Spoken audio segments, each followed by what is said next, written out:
السلام عليكم ورحمة الله وبركاته. اللهم صل وسلم وبارك على سيدنا محمد. ازيكم يا حبايبي، عاملين ايه؟ يا رب ان شاء الله تكونوا بأحسن صحة وحال. النهاردة ان شاء الله هعمل معاكم الزبادي. قبل كده عملت الزبادي على القناة، والنهاردة جاية بطريقة تانية. الطريقة دي ما شاء الله تحفة، هتخلي لك الزبادي ما فيهوش اي حض خالص فيه. لان ساعات ما تعملي الزبادي تلاقي الزبادي فيه حاضط كده شويه، وهقول لك السبب في اللي يخلي الزبادي يحض معاكي ايه. اهم حاجه يا حبايبي، ما تنسوش تشتركوا في القناه وتفعلوا زر الجرس للكل عشان يوصلكم مني كل جديد، وما تنسوش تحطوا اللايك علشان القناه تترفع، وتشيروه مع صحابكم وحبايبكم عشان الكل يستفيد. نسمي الله ونبدأ نشوف مع بعض طريقة الزبادي. أحلى زبادي هتعملوه بالطريقة دي إن شاء الله. الطريقة دي حلوة جدا وسهلة وبسيطة، هتعمليه في 5 دقايق بالظبط. من كيلو لبن هتعملي منه 12 كوباية. والخميرة اللي أنا هحطها في الزبادي بتاعي هي الزبادي اللي أنا عاملاه أصلا. يعني بصوا الزبادي اللي أنا كنت عاملاه، دي الكوبايات اللي أنا بحط فيها اهي، أنا بشتريها كده جاهزة من بره فاضية وأنا بعبيها. بصي الزبادي ما شاء الله عامل ازاي معاكي، تحفة. نشوف بقى مع بعض الطريقة ازاي. عندي ده كيلو اهو من اللبن، انا غليته وسبته لحد ما برد بقى دمعة عين. يعني لازم الزبادي عشان تعمليه يكون دمعة عين كده، ما يبقاش سخن ولا يبقى بارد خالص، يبقى دافي بسيط كده. وعندي الزبادي الخميرة بتاعتنا، وعندي ربع معلقة بس من السكر. الربع معلقة من السكر ده بيديكي طعم حلو للزبادي، ما بيبقاش الزبادي مسكر ولا حاجة، بس ما بتلاقيش حاضد ولا بتلاقي فيه اي حاجة. احنا عندنا سببين لان الزبادي يحض معاكي. اول سبب انك انت حطي شوية السكر دول هيمنعوا ان انت الزبادي يحض معاكي. تاني سبب ان انت ما تحطيش مية مغلية في الزبادي نفسه، تبقى الميه سخنه بس لكن مش مغليه. وبرده الفرن يبقى الفرن معاكي دافي، ما يبقاش سخن قوي. يعني ما تشغليش الفرن وتسخنيه قوي وبعد كده تحطي الزبادي في قلبه، ده هيخلي الزبادي يحض معاكي.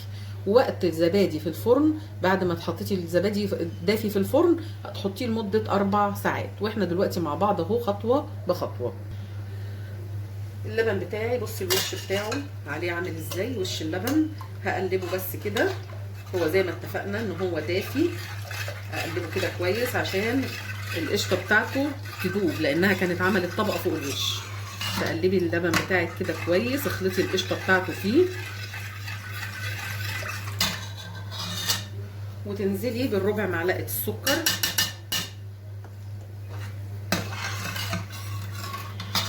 ونجيب الخلاط بتاعنا نحط فيه اللبن. طبعا انت لما بتحطي اللبن كده لو في اي قشطه او اي حاجه انت ما قلبتهاش، بسم الله، لما تحطي اللبن في الخلاط كده وتضربيه هيخلي القشطه كلها اللي كانت على الوش دي، لو انت بتقلبيها ما لقيتيهاش دابت معاكي، ضربه الخلاط دي هتخليها تفك معاكي في قلب اللبن. ونزلنا بربع معلقه السكر والزبادي بتاعنا. بصي السمك بتاعه ما شاء الله عامل ازاي. اقلبه برده كويس كده، وكده كده هو احنا هنضربه برده في الخلاط، فحتى اي حاجه هتلاقيها مكلكعه في الزبادي لو انت ما قلبتوش كويس، الضربه اللي في الخلاط هتخليه يدوب كويس. عايزه اقول لك الزبادي ده ما شاء الله ناجح وطريقته حلوه جدا وسهله وبسيطه، وما بنحطش اي مكونات زياده فيه. انا وريتهولك اهو، برده لما نخلص الزبادي ويخلص خالص برده هوريكم شكله. هضربه بس ضربه في الخلاط وارجع لكم. كده خلاص انا ضربته ضربتين بس اهو في الخلاط. بصي تلاقي اللبن ما فيهوش اي حاجه مكلكعه ولا القشطه ولا الزبادي، كله اتضرب في قلب الخلاط. تجيبي صينيه بالشكل ده واشتري الكوبايات دي، او لو مش عايزه تشتريها ممكن تحطي في كوبايات عاديه من عندك، بس الكوبايه دي بتبقى معروف حجمها، بتحطي فيها الكيلو هيعمل لك ال 12 كوبايه بالشكل ده. فتحطيهم في صينيه بالشكل ده وترصيهم، وتبداي تنزلي بالزبادي في الكوبايات كلها كده لحد ما تملي الكوبايه. انا هصبهم كلهم واوريكي ان الكيلو ما شاء الله عمل 12 كوبايه معايا. بصوا ما شاء الله الكيلو عمل لي ال 12 كوبايه هم بالظبط. ابدا دلوقتي اجيب الميه بتاعتي زي ما اتفقنا، تكون مش مغليه، تكون سخنه بس، والفرن برضو يكون دافي. انا هنا عملت الميه في الكتل، بس الكتل ما خليتهوش فصل، خليت الميه سخنت بس. انا هشيل الكوبايه دي لحد ما احط الميه كلها كده عشان تطلعي الزبادي زي ما بقول لك كده ما بيحدش. جربي الطريقه دي انك انت تخلي الميه مش مغليه، تبقى سخنه بس. يعني ايدك اهي، ايدي مستحملاها. بحط كده الزبادي اهو، مش لازم تملي الصينيه على اخرها ولا حاجه، هم شويه ميه بس سخنين كده في الصينيه زي ما انتم شايفين من تحت. وهغطيه بفوطه، اغطي الزبادي بتاعي بفوطه كده، وهدخله في الفرن هقعده 4 ساعات. وبعد ال4 ساعات ان شاء الله هوريكم بقى شكله. وده شكل الزبادي بعد ما عدى ال4 ساعات اللي قلت لكم عليهم، بنفس الطريقه اللي قلت لكم عليها بالظبط. بسم الله ما شاء الله، 12 كوبايه. الكوبايه من دي بره ب4 جنيه ونص. اهي بص القوام بتاعه عامل ازاي اهو، والقشطه بتاعته تحفه ما شاء الله، متماسك خالص اهو. لسه ما حطيتهوش في التلاجة اهو. انتي الكوبايه دي بره ب4 ونص، يعني انتي 12 كوبايه دول هيعملوا لهم 54 جنيه.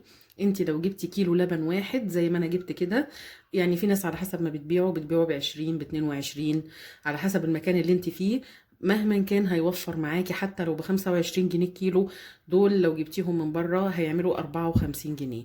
فانتي لو عملتيه هيوفر معاكي، والطريقه دي ناجحه جدا ان شاء الله. والطعم مش حاضد ولا فيه اي حاجه، وسهل وبسيط جدا زي ما شفنا كده مع بعض. ودلوقتي نبص مع بعض على القوام بتاع الزبادي من قبل حتى ما احطه في التلاجة. بصوا ما شاء الله عامل ازاي، وما حطيناهوش لسه كمان في التلاجة اهو.